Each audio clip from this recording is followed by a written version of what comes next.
Good evening, everyone. For those of you who are not familiar with technology, globalization, and culture, my name is Mark Rectanos, and I'm fortunate to teach this course with Jim Oliver. The course is sponsored by the Colleges of Engineering and Liberal Arts and Sciences, and we have some great speakers in this class, and this evening we're also very fortunate to have an outstanding speaker join us in this series this fall. So what I'd like to do, first of all, is give a brief introduction of Queen Quet, and then we'll watch a short video, and then at the end of the video, I'll ask you to all stand up, and then as you'll be seeing, Queen Quet will be presenting and performing and providing information on the Gullah Geechee Coalition, and then there will be plenty of time for questions afterwards. So I'd like to welcome Queen Quet and Elder Carly Towney to Iowa State University. Queen Quet is a published author, a computer scientist, lecturer, mathematician, historian, columnist, preservationist, film consultant, and the archivist. She is founder of the premier advocacy organization for the continuation of Gullah Geechee culture, the Gullah Geechee Sea Island Coalition. She's not only provided histo-musical presentations throughout the world, but was also the first Gullah Geechee person to speak on behalf of her people before the United Nations in Geneva, Switzerland. Queen Quet has appeared in and consulted for over a dozen films that range from full-length action films to historic documentaries, and has been interviewed by national and international media for television, radio, and print, including numerous programs throughout the world in Australia, China, Germany, Mexico, the Bahamas, Canada, England, and many countries in Africa. Queen Quet has received numerous honors. These include as one of 7 inductees to the Gullah Geechee Nation Hall of Fame. She received the Anointed Spirit Award for her leadership, for being a visionary. The General Assembly of South Carolina also honored Queen Quet with Resolution 1453 for the work that she's done on behalf of her home state and Gullah Geechee people locally, nationally, and internationally. So at this point, we're going to start the film that'll give you some context, and then after that, we'll welcome Queen Quet. So we can roll the Queen Quet.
This your land.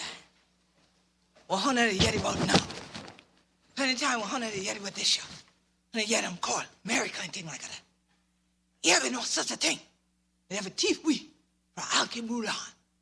Chief Igbo, Mandinka, Malinke, Yoruba, Gola, Gizi, Mendi, Ifi, Vivio, all the other Rasakana chila. Chuck we down together. The green men and nut. Now cracky teeth we tell for no easy. And when the cracky teeth, when I'm standing, then I'll stand me. So we don't, no, we don't go in and things like that. And then, the cow we ya, this your land. Cast we down. And we not none. Chain we down. And that's your place. I know how to get it out. I chast them. They did. Place your honor. I solve it all and things like that. See, plenty of time now. People are kind. Shasta, Santana, Wooford, all the rest of the kind of place. Saplo, Ayeri, but where the Gola, where the Gizi. They had to go on yonder. Tell all the people, we're not dead anymore. And we just studied and say, how? Then look when we, because we don't, dear Rachel. And then the cracky teeth say, we're not dead. Who we not then? Then can't see. I broke. And then we study about that thing. Same way. Then I study about who we ancestors with. Then I study about who we don't tell neither. So then I think, say, should a cracky teeth do we? But ask we who we are. And then I ask them neither. So you call everybody slave. But we're not slave. Even though my dad and them would lick one we back and thing like that. We know who we with. And see that here. We're one of the kind there. They were that gotta get your nation. We don't know who we be. Gotta get you anointed and free. So some of we the crack we teeth like that is just still and thing like that. Now act like we still that them thing throw out them rice, you know. Neither worry the cattle under in a crocker's bag. Here, how we got sense. Mother with anything. Other us the people are kind of crack and thing like that. Tell we for throw away all of who we been. Throw away this year. Throw away the way we do this year and eat them. One thing none of what we for throw away. Yeah. Won't walk we and thing like that. But still now, I give you credit for none that walk. And build up all of this year. Land. Or honor yet about now called America. The people are there right here in America. Now yet about we. Ta. So in that kind there, but do this year. Then the kind there, and they're finding me and thing like that. Still going back on. See, they ain't been doing nothing but this year. What I get you. I see. When the time they kind and yet they see we the crack we teeth like this, and they say, But then if we talk to them like this, then they understand, and then they go back and tell their friends we really are there. But the thing to us that we don't grasp is, why is it that if we speak our culture, we speak our and live our language, we do all of that, why is it that then they wanted to hide us away? But then when we code switched and then could communicate with them in their language, they really hid us away by saying we didn't exist anymore. So when they come in, we crack we teeth like this and thing like that, and then we change and we say, hi, how you doing? Then we have people go back and write. I visited the Sea Islands from Jacksonville, North Carolina to Jacksonville, Florida. I had heard of this group of people that supposedly resided there, but they must not be there anymore. And as I said to you, but didn't seem like y'all got that part. We're standing right there saying to them, we're right here. What kind of crazy people are these that we're standing right in front of them and they don't see us? But the thing was that we were almost hidden in plain view before the whole world. People didn't realize that Gullah Geechees existed on these islands, much less did they know that the islands exist, bless you. Including Sullivan's Island, that I mentioned to you a little while ago, that's in Charleston County, South Carolina. Many people from all over America come to our area, and as I said to you, they'll come and lay out in the sun. They'll come and they'll play like this, and they'll go back home and never know our culture existed right next to them. But they never stop to think and ask anyone about our culture either while they're there. They never ask us who we are, what we do. They just come to the community and then leave, and then they draw their own conclusions. And many of those conclusions are as empty as the box I'm drawing now because they had nothing to put into it. But they sure tried to build a box around us. But see, we ain't no good for them boxes and things like that. We break them thing down all the time. Boxes don't hold us too well. We break them easily. Because we're people that live in the circle. Everything for us is about a circle. Our whole background, our whole ideology, our cosmology as Igbo, Mandinka, Malinke, Yoruba, Gola, Gizi, Mendi, Ifik, Ibibio, all of these African ethnic groups that are part of our ancestry, along with the Kusabo, the Adisto, the Cree, all of the indigenous peoples that also either lived alongside our ancestors or some intermarried with them. For all of us, life is the circle. Birth, life, death, the afterlife, a complete circle of existence. And even the way we live is in a family compound in the circle. The only time we get a square is when we cross over from the islands many times onto the mainland into cities like we said Charleston, South Carolina, and things like that. But Charleston, South Carolina, that many of you may have read about or even seen on the screen. In Charleston, the peninsula, that's the historic city. You have Gullah Geechee family compounds, but because of the fact that that city was lined out by British people, they live in squares.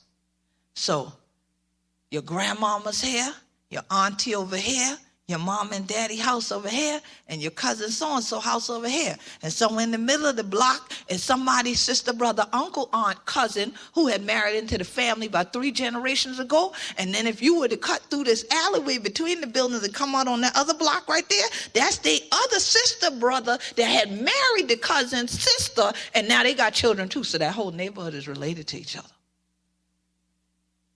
Now, as hard as that might be for you to understand, if I said in front of any Gullah Geechee, they would be able to tell me everybody in that family right now and their names and tell you who it was going all the way back to the first ones that got the first piece of land or the first plot, the first house, and how they built it and who was born in that house too.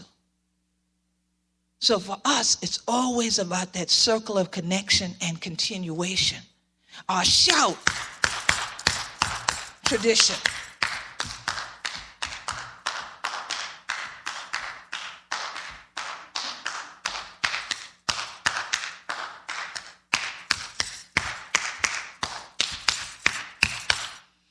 Our spiritual movement is a circle. And every time someone comes from somewhere else to our community, if they don't talk to us, but they watch and they listen here, not just here, they start to tune into that circle. And if they've been anywhere else, they'll say, wow, I saw that in West Africa. Wow, I saw that in the Caribbean. Wow, I saw that in Brazil. Wow, I saw that just up the road a piece. But I haven't seen him lately. Is what we hear often. And we'll say, you know why? Because before, when we were out front with everything, especially when we were in the crack, we teach like a dish and thing wrong, all the rest of the people and thing like that, and then understand we talk. Instead of people saying, excuse me, I don't understand your language. Can you help me? Do you speak my language? They didn't do that. They said, stop doing that. What is that? You'll never go anywhere in life speaking like that. Stop it. You must say it this way.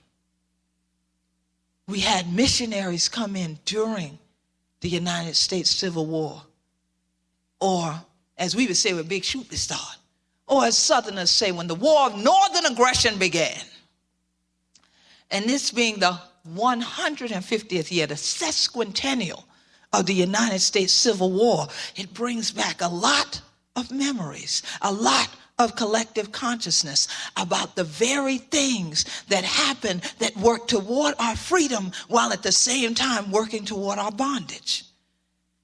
Because although shackles were not now on the bodies of people, We had missionaries come in and work on shackling the mind to make Gullah Geechees feel as if they spoke the way that they did in their own language, that it was wrong. If they shouted as a spiritual practice, that's wrong too. So you need to get rid of that. If you went out and got herbs when it was time to be healed, you weren't supposed to do that either, because they hadn't taught you to do that.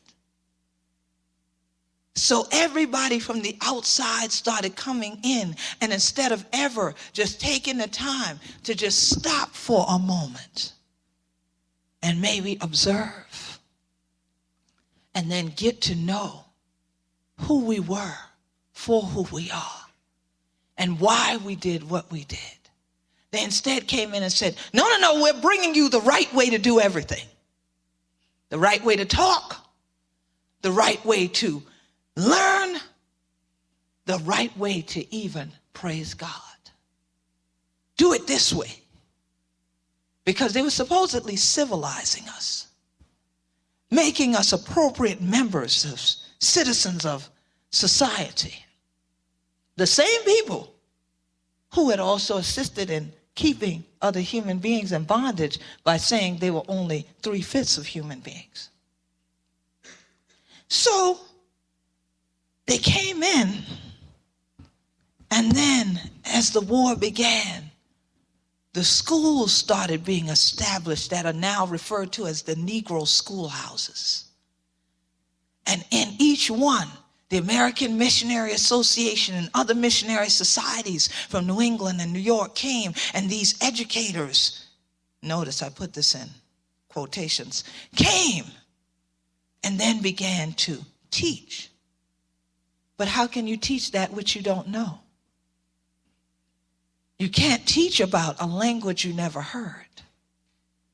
So instead, they would write memos in their journals, and they would write letters back to their friends that have now become published works that we could read to realize how they thought of us.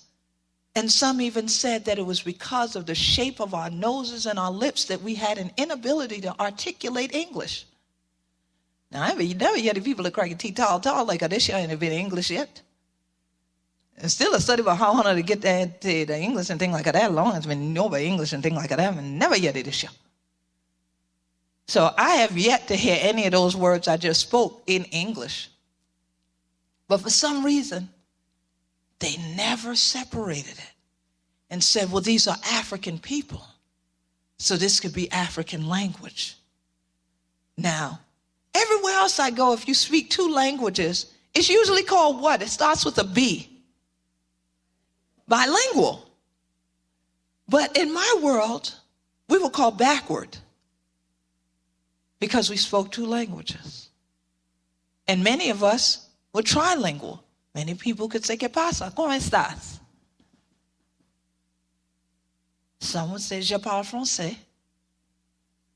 But yet, our people were called backward and ignorant and told that for generations and generations and generations. And if you did not now acculturate into not speaking Gullah, corporal punishment would be issued to ensure that when I say, and children over yonder, what? The children that are over there did so and so. So now we have a generation of people that passed through Reconstruction. They go into the early 1900s that are homeowners, landowners of the same property on which they or their parents had been enslaved on, because Gullah Geechees became the first group of African people in North America to be landowners en masse. Because why? Also during that Civil War came land auctions. And many of our ancestors, the same folks they thought were backward and ignorant, while they were considered chattel, were builders of boats, makers of cast nets like what you saw here. They were makers of baskets. They were makers of woodcrafts. They were blacksmiths. In fact, the Angolans were the first groups of Africans kidnapped, captured, and brought into the region called the Sea Islands. and the Sea Islands from Jacksonville, North Carolina to Jacksonville, Florida, and then 30 to 35 miles inland onto the mainland to a river called St. John's is the Gullah Geechee Nation today. When those Angolans were brought into that area as blacksmiths, they were brought because of their knowledge and how they had the ability to craft any type of implement from metal. And they also knew architecture. But blacksmiths are also warrior class people. So if I tell you a blacksmith can craft anything, and it's now 1670, do you think that this institution was here in 1670? I know some of you think your professors were, but they weren't. Do you think this place was here in 1670?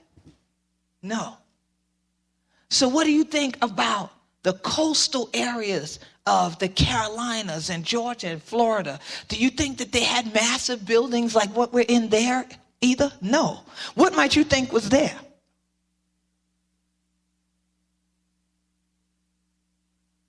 Answers? Anybody? Tobacco, he says. Farmland. Y'all a little bit ahead of yourselves.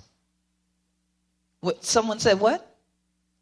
I heard an answer sounded like one I'm looking for. What did you say? It was a young lady's voice. Say it louder. Forest. And I thought I heard someone say creek. So waterways, forest. And that's why I said y'all just a little bit ahead. Because now, in order to get to the farmland, what do we need to do? Clear the land, right? And then once we clear the land, we can plant numerous crops. Tobacco was planted in the inland parts of North Carolina. But cotton, rice, and indigo, in particular, Carolina gold and long staple Sea Island cotton were the three cash crops that built the infrastructure of our region. And not only of the Sea Islands, but all the United States. They were considered commodities. But what else do you think was a commodity at that time? Not tobacco either. Bless you. Sneezing won't get you out of answering the question. What else do you think was a commodity at that time? All right, people. People were the commodity. And those people were then enslaved when they were sold. So now you have shipments and cargo of cotton. You have shipments of Carolina gold rice. You have shipments of bricks of this blue dye made into patties, essentially, shipped around the world, because who wants to wear white every day? So they figure out that this dye, anybody wearing jeans tonight? Yes? Blue ones? That indigo originally dyed all of what Levi and all of them sold. Today you have synthetic dyes that go into them. But where we are, you can still find places that grow the indigo plant, that grow the cotton. These three things were being exports now from the colonies, while black gold, black cargo was the import. African people, Angolans, were getting the highest price on the market initially. But I said Angolans worked in what? They were blacksmiths, so they worked in metal.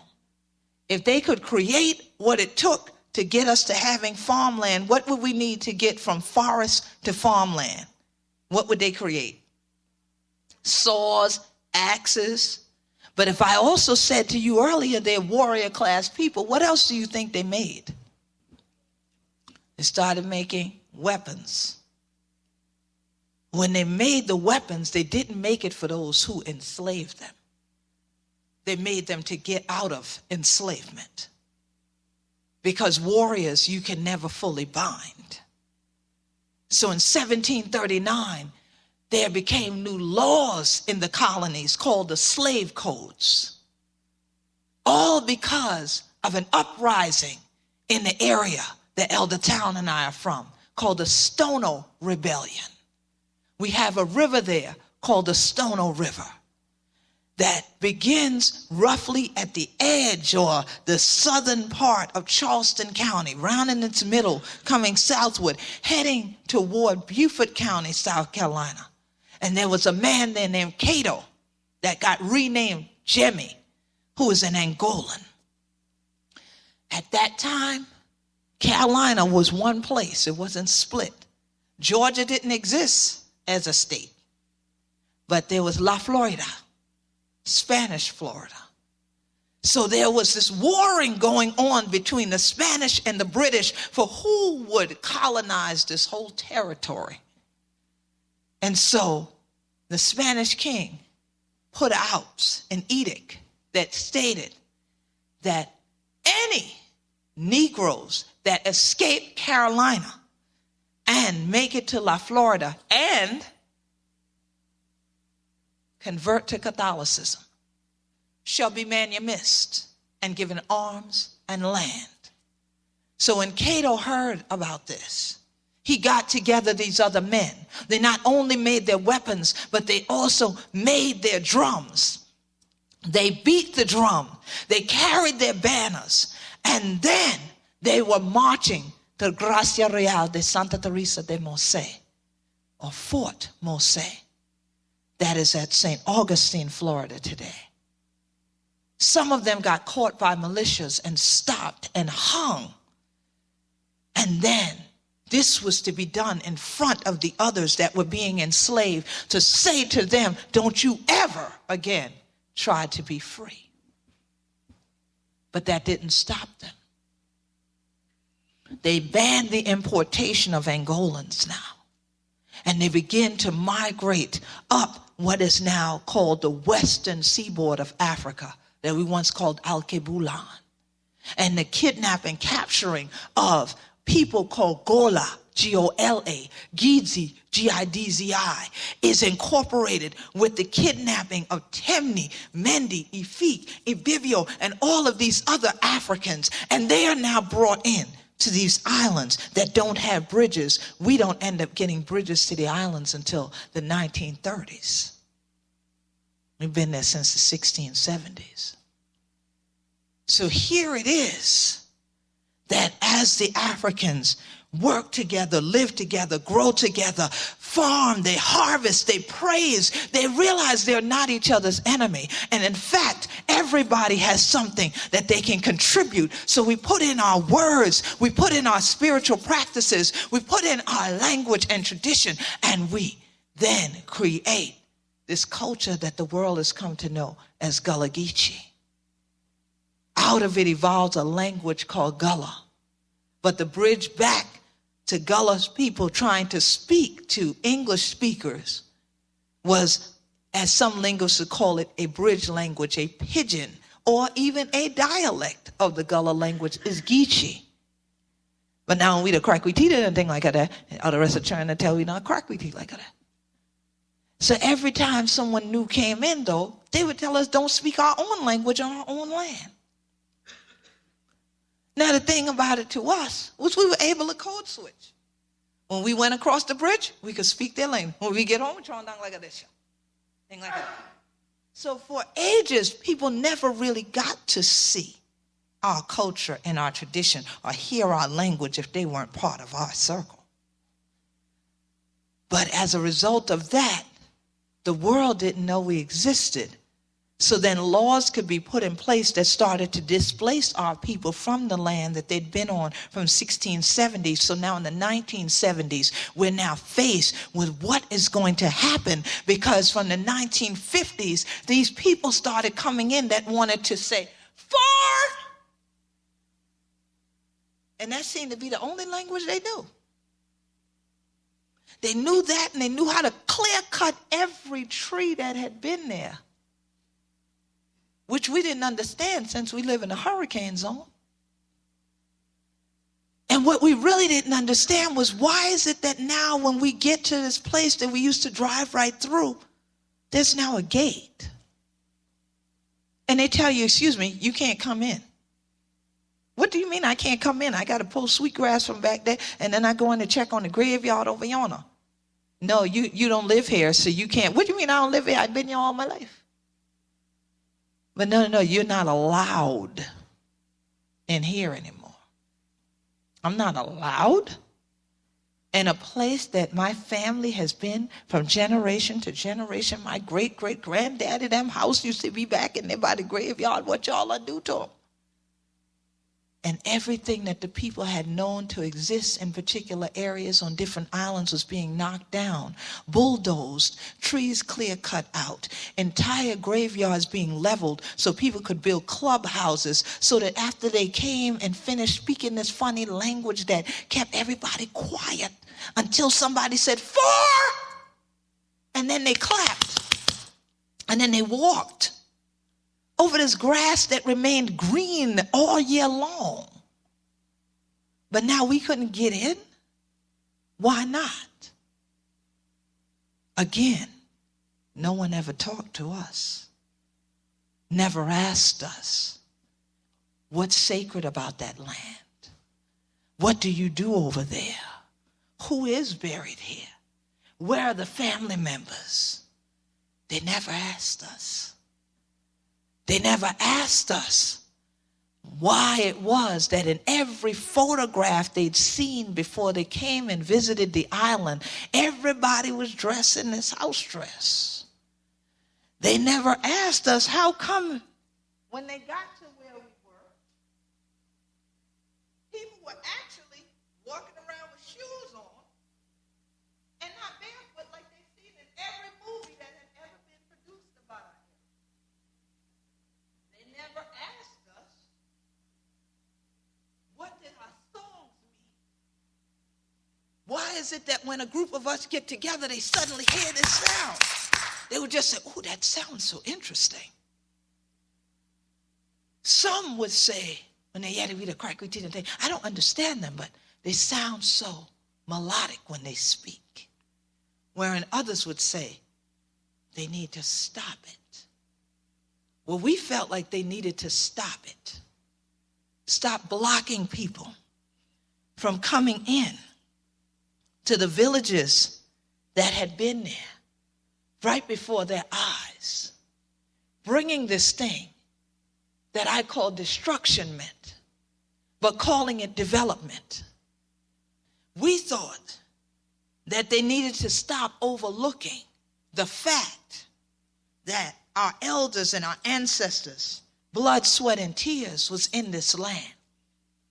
That baby's placenta was in this land. From when the midwives, who would tie their heads in white and would put on their white aprons, would come when somebody said, hey, Gally, come in now. He come in. And the family would be out on them same piazzas and porches all around that circle, waiting to hear, is it a boy or a girl? And when the baby came, sometimes the mama did it, sometimes the daddy did it, sometimes the midwife would take that placenta and carry it out there and bury it where all the other ones had been buried. Kept the family tied to the land, kept the culture going. But now with all that had transpired from 1670 to 1970, here it is that even in 1999, I could go to the United Nations and begin to talk about my culture and my people and crack me teeth like this, even though they would tell me don't crack your teeth like that, they went under the guanyona, because then people now stand tall, you not do that on that floor there. Do them in the major language. I've been advised to only speak in a major language. Do not speak in Gullah when you get to the United Nations. No one does that on the floor of that international body, but I did it anyway. And when I did it, the room became silent.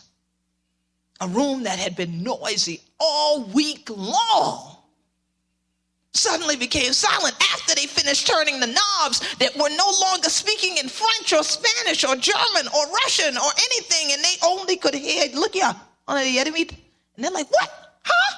Hold it? Ah? In every language of the world, I suddenly heard, what? And then I heard a language we all know, shh. Because everyone wanted to lean in and see if they could understand. And when I started speaking English again, the interpreters sitting above us all in a circle then picked back up as best they could from the pre-written speech and started to translate again the remainder of what I said. But now, in that little bit of time, I was able to bring the whole world into my circle and let them listen to who's talking. Same way we do at home, upon that porch, upon that piazza, in that family compound. Get everybody together. And sure, we crack we teeth with one another and things like that, but you have to let one person finish cracking teeth first, and then on to pick up from there, and then you go on, and then you go on, and the same way we do it, the spiritual and things like that. On the might leader, then the next person over there go and lead, then this one you're going lead, then this one you're going lead, and things like that, and go all the way around, and by the time finished, everybody's on 20 pieces. But by the time everybody's done, we all have something we all are part of that we all can hold on to. And that's why even when you look at the Gullah Geechee Nation's flag, you see it's a circle. What's in the center of that circle? Is this a college?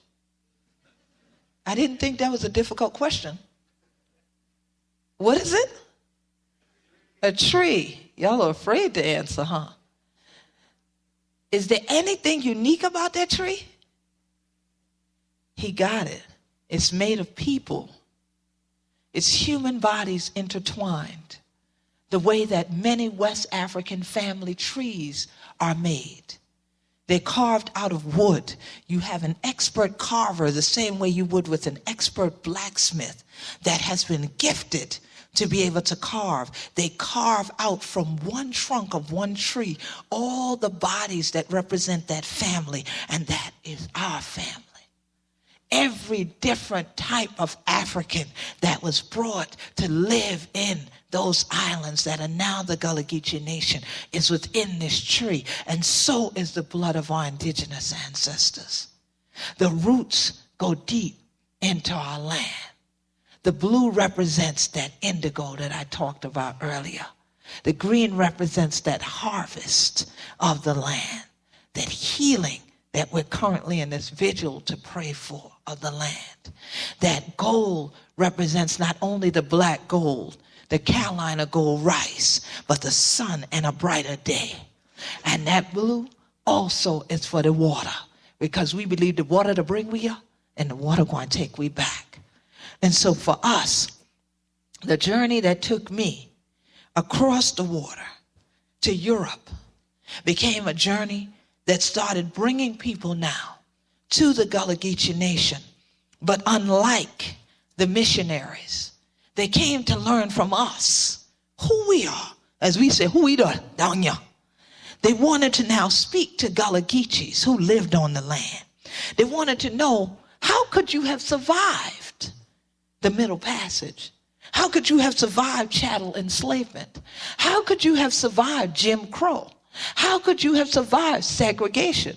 How can you survive the human rights violations that are going on even now against your people? And for each one of those things, we always had an answer. We be Gullah Geechee anointed people, because we feel that there has to be a special blessing that allowed us to survive and be sane, no less, and be able to fully articulate any which way we want. Crack we need into them. If we want to like this, or if we want to speak to you this way, that we can articulate to you who we are.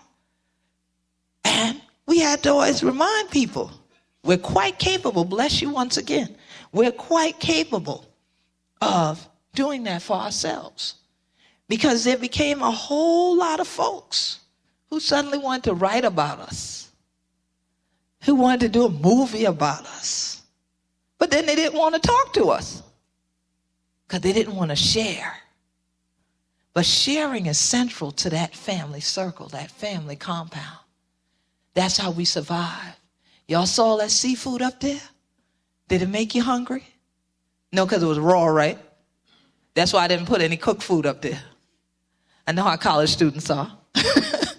So here it is, that all that food you see up there, you also saw one person making a net, another making a boat, a whole crew of folks going ahead, and you see someone getting the oyster thing together, somebody else was shucking oysters, you saw somebody else with the fish, because the whole family gets together and does what needs to be done. And then we can sit down together for a little bit or something for now upon in the evening time.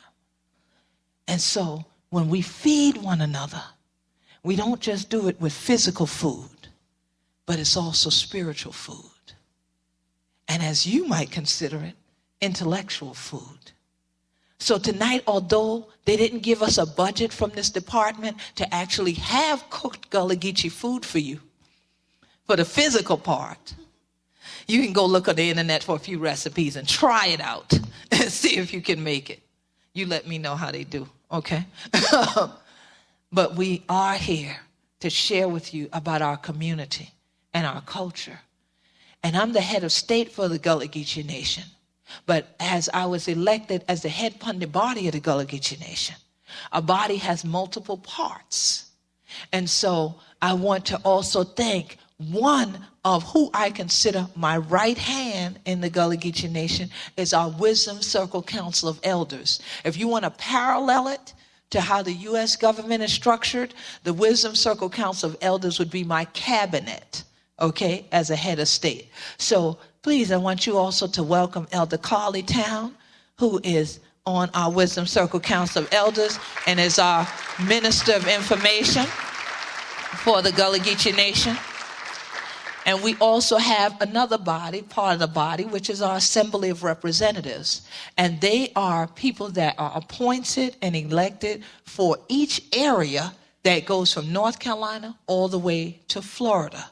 And so that they act as our representatives for various issues, from legislative matters to community issues, just small community disputes they can keep us aware of, maybe environmental justice issues, cultural human rights issues, all of these things that we deal with, school board issues even, and these types of dynamics, to make sure that we are constantly renegotiating a lot of legislation that not only caused our displacement, but caused the violation of our human rights, including the forced assimilation that has caused a lot of Gullah Geechees to not be able to do what I'm able to do, which is still speak Gullah and also speak English. Many Gullah Geechees now can only speak English.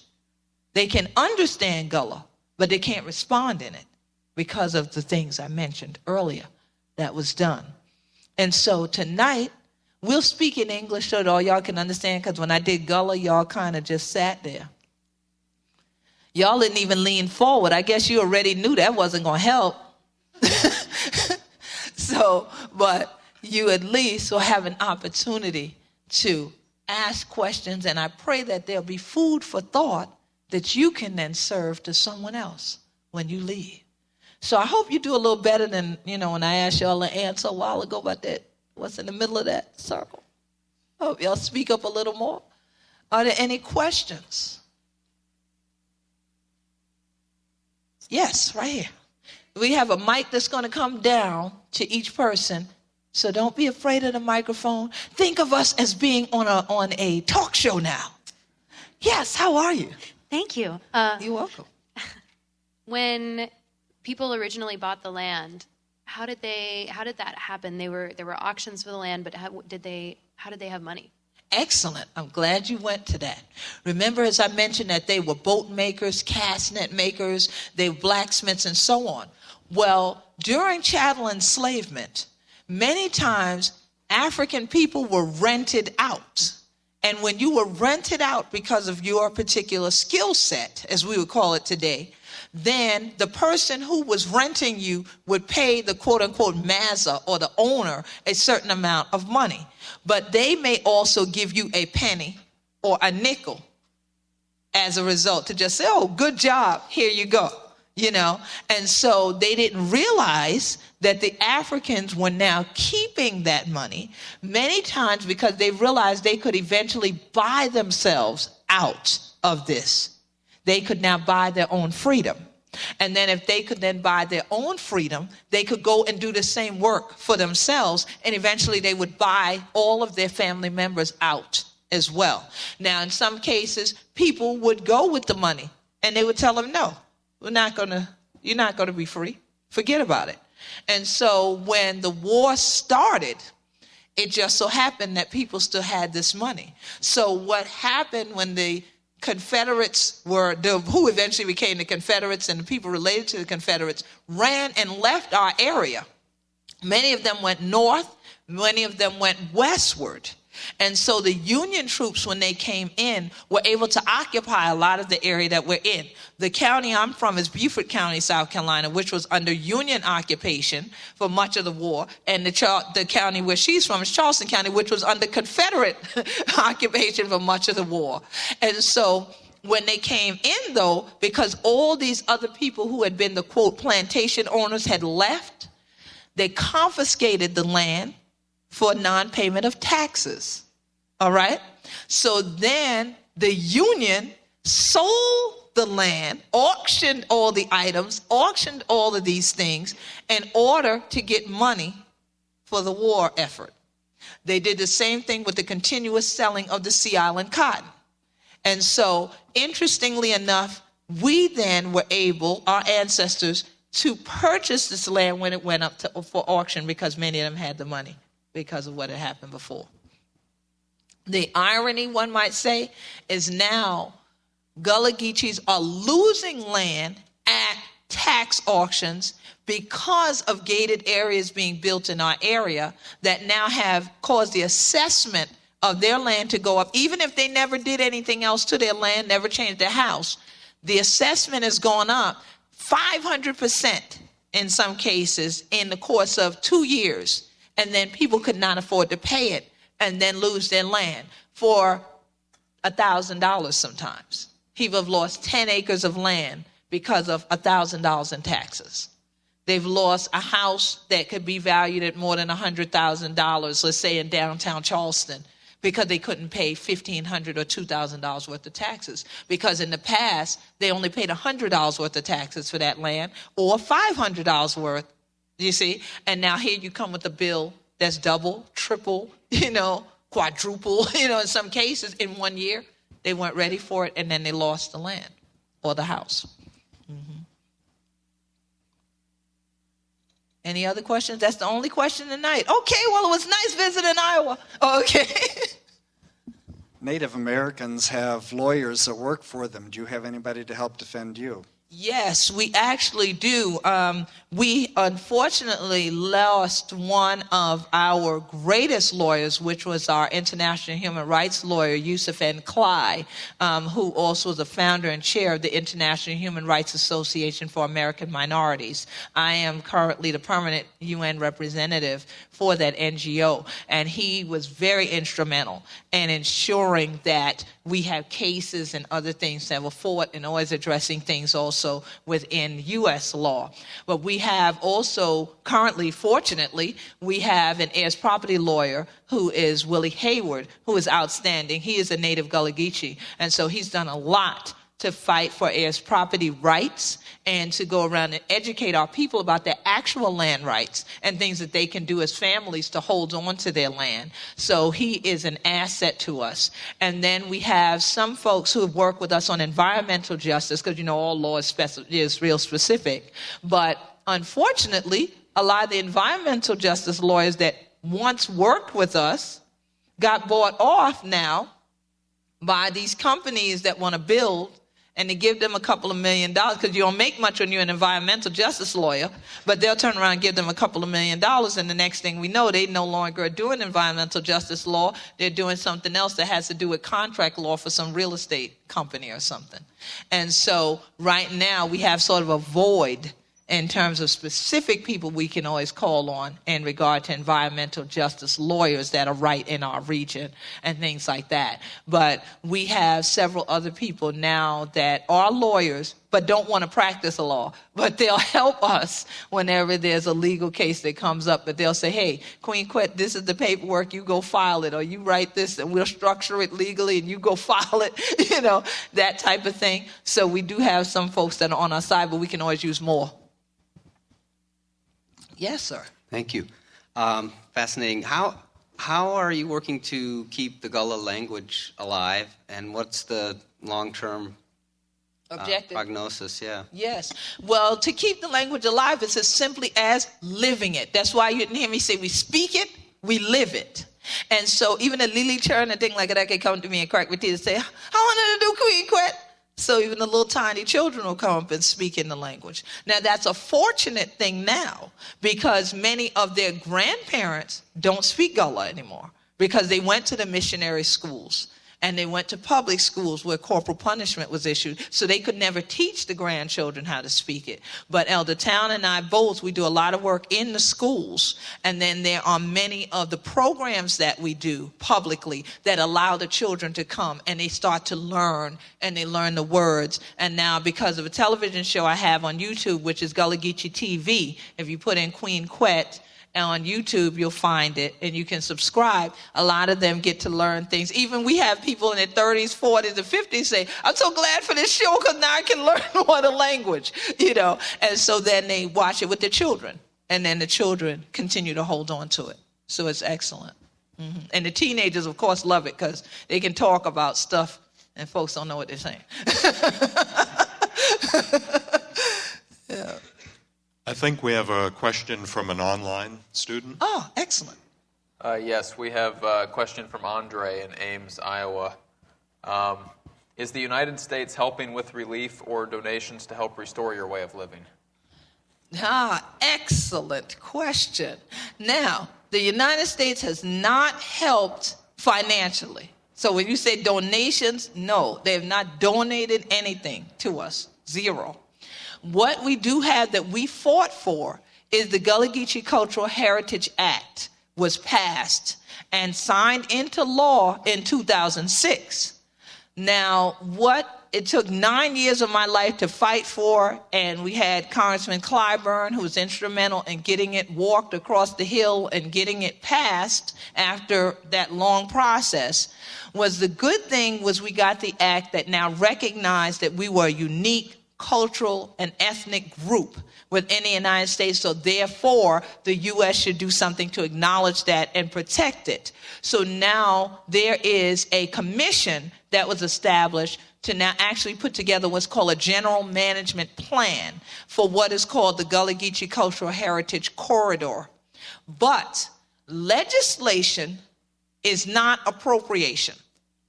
The legislation for that corridor says there is to be issued $1 million per year for 10 years. Now, you heard what I said earlier. Our ancestors were here since 1670. This is 2011, almost 2012. You do the math on how many years that is for then the U.S. government to say, well, this law will only last for a 10-year period, $1 million per year, covering from Jacksonville, North Carolina, all the way to Jacksonville, Florida, and some want us to extend it to St. Augustine. So now you further go and Google Earth it or whatever you need to do, find how many counties that includes. Divide $1 million by those counties. Then I want you to find the townships and the islands of every county and divide it by that number. And there's over 1 million Gullah Geechees living in that region. And now you tell me how much could really get to the people themselves. So nothing's been donated and nothing's been appropriated either. It's only been legislated. Yes. So, what would you say historically are the most important factors that made a difference for the Gullah Geechee in being able to retain their language and beliefs and everything that did not happen for so many other African American communities before and after slavery? Well, I think first and foremost, what is central for Gullah Geechees is spiritual belief and spiritual practices and faith. I really, truly believe that that is a key to it. And that's firm, from one end of the Gullah Geechee Nation to the next. The next thing is the fact that the islands do have somewhat relative isolation. And why I say relative is because our ancestors, and as you see even now, that's a modern picture with the boat being built. That's still being done. We're not completely isolated and never have been because we could always build boats. The Africans that came over already knew how to build boats. In fact, some were forced to help build or repair some of the very enslavement vessels that brought people over or that were going to go get people. So here it is that with those boats, we could always travel island to island, but it was relative isolation in the sense that you wouldn't take a mass number of people over to another island on a bateau boat or go to the mainland a lot. And mainland people did not come to our islands because it wasn't the reverse. Where we were migrating along the Atlantic and through the estuaries and so on, they would stay on the mainland. So we didn't have a lot of interaction with other cultures. It was just those different African cultures continuing to interact with one another until they became this group that now people say are Gullah Geechee people as a whole. So I think that has a lot to do with it. And then also being able to live from the land and from the water, because that had been part of our behavior in Africa, and still keeping that continuous practice of all those things and being in an environment that was so similar to West Africa, again, with marsh and creeks and trees and so on, that once again, we didn't have a lot of alteration, wherein a lot of other African Americans were pushed inland. And so they were away from things that were similar to anything in the environments that their ancestors might have come over to.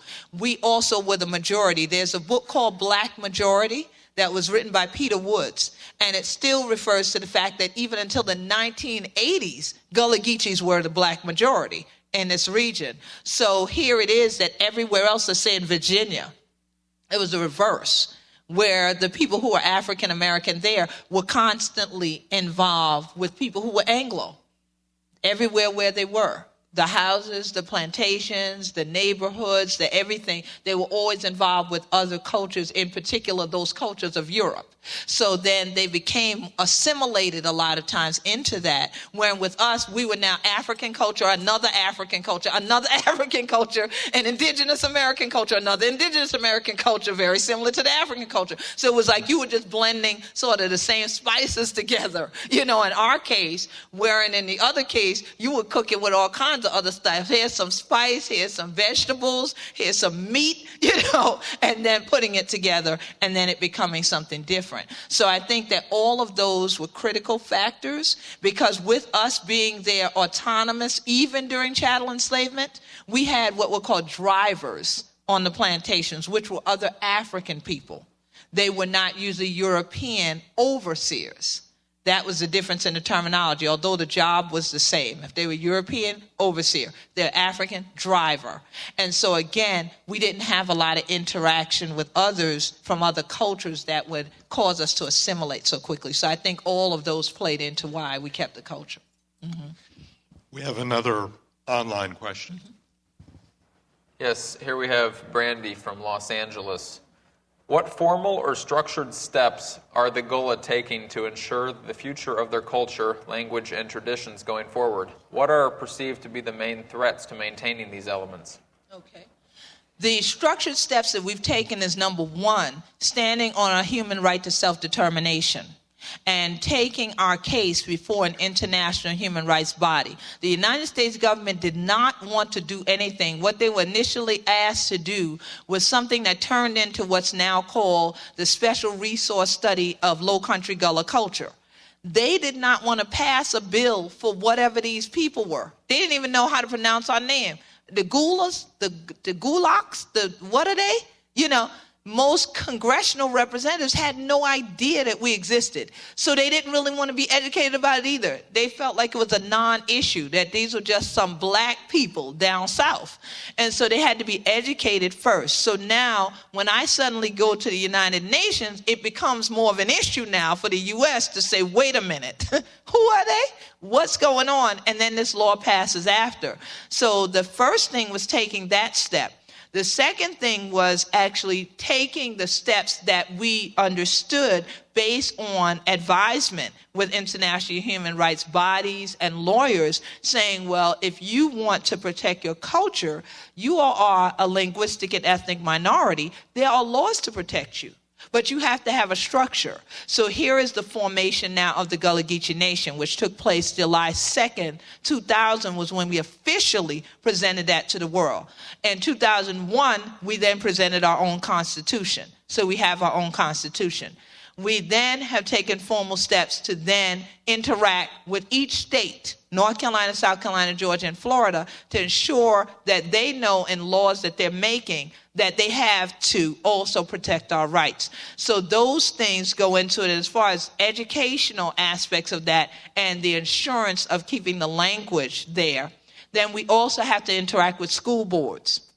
We have to interact with those who are, quote, budgeted and responsible for the education of future generations to ensure that they do educate about the history, the language, and the culture, and that especially that they do not damage the students by their lack of knowledge of the culture by saying that if a student speaks Gullah in their class, that they're going to fail that student or put them in a remedial class or send them to speech therapy or any of these things. And that is still an ongoing battle right now. And so those are some of the things, and the greatest threats to our culture are miseducation, displacement, and disenfranchisement.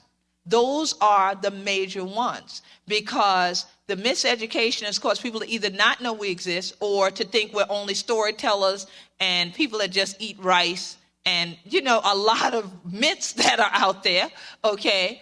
We have that. We also have the displacement factor with the gated areas, taking people off their homeland so they can't live the same culture elsewhere when they're pushed inland or pushed into urban centers. And then you also have a situation with legislation that causes the taxation that causes displacement, as I mentioned earlier. And then you have groups of people who simply will not value oral tradition, communities that have oral tradition. So that poses a problem many times when you're facing these issues and you have to combat them. Because in Western society, they value the written. And that may not be the way that the community needs to present their case or to educate people about who they are. And so all of these things go into it. And tourism is also part of the displacement element and part of the miseducation, because tourism tends to fuel people being entertained. People would rather be entertained than educated. And so a lot of people have gotten to the point where they will not do what I do and come and discuss political issues or anything that has to do with rights. They would rather sing and just get paid to sing. They will dance, they'll put on a costume that has nothing to do with our culture, but somebody said, we like the way this looks on you, these colors will be good. This I saw in a Hollywood movie, wear it, and they'll wear it. And they'll go in a gated area, or they'll go to a festival, or they'll go somewhere else on TV even, and entertain people, but then it brings the cycle around again, because then people show up where we are thinking that's real, then we got to educate them that it's not. So that's a very big threat to the culture. Hi. So the diminishing of minority cultures happens in other nations as well. So I think it is very important for you to be out there so the world can understand and recognize your culture. But also it requires a certain degree of isolation and stay true to your own lifestyle to keep the culture living. So how do you deal with the dilemma and how do you balance between these two? And you used the word I was going to say, balance. It's always about balancing the two. Something that's excellent is that we have two organizations, the Gullah Geechee Sea Island Coalition, which I started, which is open to everyone in the world to be a member of that wants to help us keep our culture alive. And then we also have our official 501c3 of the Gullah Geechee Nation, which Elder Town actually founded, which is the Gullah Geechee Angel Network. And what is good for us is that we could stay at home in isolation, and then educational groups come to us. And then we actually have an opportunity to physically show them our culture. They come the way we live. We don't build something, just do something because they're showing up. We actually have them go out in the creek with us, actually let them see cast nets made. If it's farming time, they may pick tomatoes with us or whatever. The real culture, as opposed to a staged area like we're an amusement park and you pay at the gate and then every day you'll see someone fanning rice and somebody stirring a pot of grits and somebody over here cooking. We have no concept of ever doing that. So keeping the culture alive and then economically helping people in the community by letting them be just who they are and do just what you do. But when this group comes, we're going to pay you to now make your net. We're going to pay you to stay right at your house and quilt, and we're going to bring the group there. We're going to pay you while you sit at your stand and sew your sweetgrass basket. We're going to bring 100 people there that day. You don't have to go anywhere. So now you have 80, 90-year-old people who worked all their lives for $100 a week. In some cases, some of them remember when they first $100, and that was $100 that they had worked for. It took over a month to accumulate. And we can walk in there and say, here's $100. What are you giving me this for? I said, because this group is coming. That's too much. Oh, you said just so. I do this every day. Right. But you should have been getting paid for it too. You see? And so people can remain once they realize that what they do is important enough to somebody else, that they want to come see it, and that they don't want them to, as we say, put on airs or anything. People keep their own culture alive. The point was that they weren't financially enfranchised enough before to be able to stay at home. Some of them had to leave and go get jobs elsewhere. They had to send their children away to colleges to hope that once they get this paper called a degree, that the child would make more money, that the child could send money home for the land taxes, those kinds of things. But if they could have kept you home and do the same thing, they would have probably done that. They want you to be educated, but they still would like you to be close, you see? So that's the thing. So there's a balance in being able to do that and reaching out to the world to say, hey, come help us.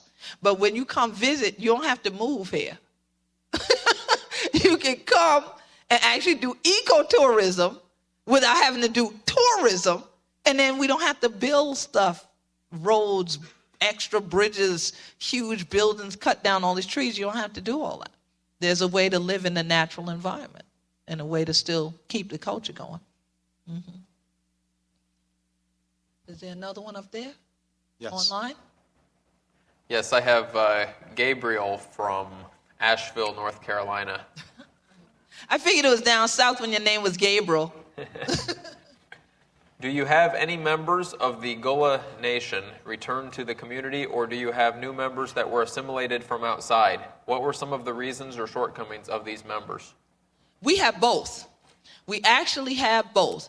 The good thing about it is that the ones who, we have a lot that stay, okay? But we do have some of our folks who go out for short term and come back. Like they're coming back earlier. Like I say to people, they're coming back home in the childbearing years now, as opposed to coming back home retired or coming home in a box, okay? So that's the plus. The thing about it is the groups that have been assimilated are a bigger danger to us than many times people who were never born from our culture. Because if they've been assimilated, they've already been taught disbelief in their actual native culture. And they feel that there is nothing of value in that culture. So I have had elders literally at the brink of tears when someone they went to school with moves back, but moves in a gated area, and then lets their family land go up for auction, or keeps it but will not put anything on. And they said, well, why won't they move in there? Their parents' house is still there. No one's in it. But then they said, but you know, Queen, they act like they don't want to be bothered with we. And I hurt to have to tell them, because they actually don't. Because they want the prestige of saying, I live on an island. I live in the Sea Islands. And they want to tell their friends where in the Sea Islands they live. But they don't realize it would be prestigious regardless of where they said to their friends that they met in the city. But to them, they feel like they've arrived wherever that point of arrival is for them. I never find out where that actual ultimate destination of people who feel they arrived is.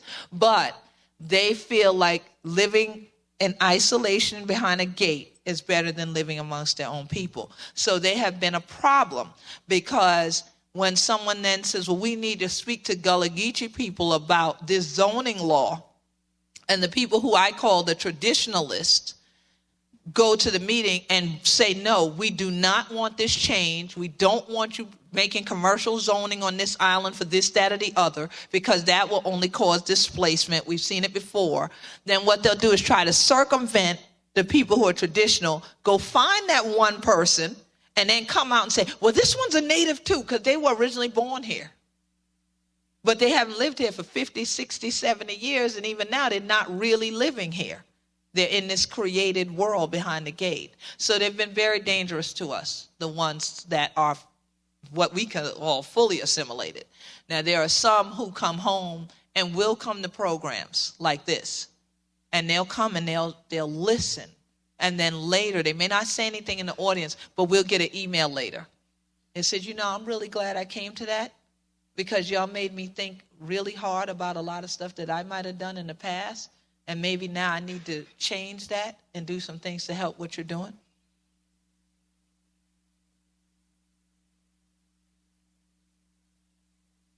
Yes.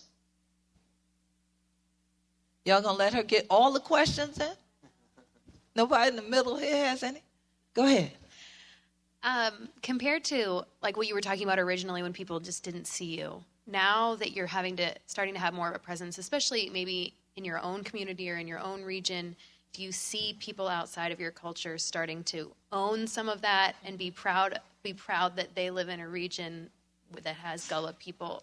Or is that still sort of yet? No, we have a lot of people who move to the region and take pride in it instantly. They feel they can brag now. You know, it's almost like, I have Gullah Geechee friends, you know, that kind of thing. And they tell people this all over the place, and they'll send them, oh, the Gullah Geechee Nation's on Facebook. You have to join. You know, oh, they have the Gullah Geechee TV. You have to listen, you know, watch it. And they'll do that, and it's great. But then you have people who are born and raised there, who, like anybody born and raised anywhere else, takes it for granted. They're like, yeah, okay, right. I know I'm Gullah Geechee. You know, it's just like that. And they don't necessarily feel like they need to come to the meetings that we have or come out to a county council meeting and voice anything. They just feel like, oh, Queen and them got that? No, we need you to help us get it. Come on here, you know. So we do have that. But it is good when people come to the community, take pride in the culture, and then say, we want to help you keep it. So that's what makes a difference. Mm-hmm. And what's your name? Annie. Annie? Oh, we have a lot of Annies where we're from. Yeah. Finally in the middle. They want you on the mic so everybody can hear you. Yeah.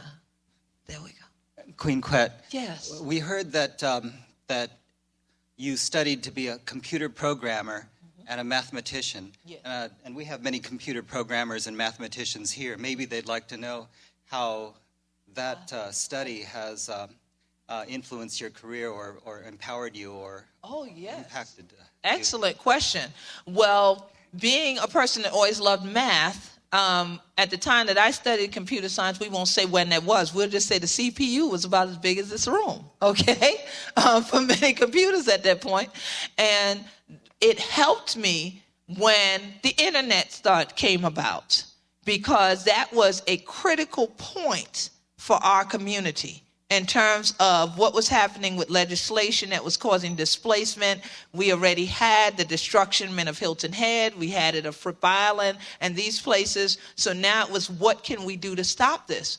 Well, I was the first person to put a website on the internet that had Gullah/Geechee together. No one else had ever put those two terms together. They always would look at Gullah by itself and that's it. Or every now and then, an academic would write the word Geechee or something in an obscure document, but they were never together. So with the formation of the Gullah Geechee Sea Island Coalition, I put up the website. I taught an internet class on Net Noir. AOL was new. I taught on Net Noir, the first class ever on the internet about Gullah culture. And here were all these people coming to back then the chat room, wanting to ask questions, wanting to know more, wanting to know what books to find, were there any videos, movies, anything that they could get a hold of. And so that's when I realized the journey that God had put me on, that I could use my skills and what I had paid all this money for with my degrees to use it to reach the world and to help people that were external to my islands learn about our culture.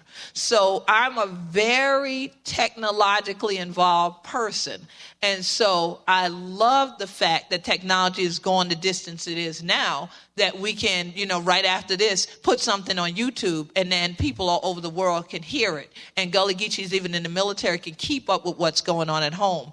And so my degree, I feel is a blessing to my community that I went that road, but then also always kept up with what was going on in the real world and didn't just become a programmer that kept a sweater on and stayed, in the lab and was sitting there in front. I'm bad at it. My computer's right there right now. I'm like having, I'm getting jittery, want to get on it.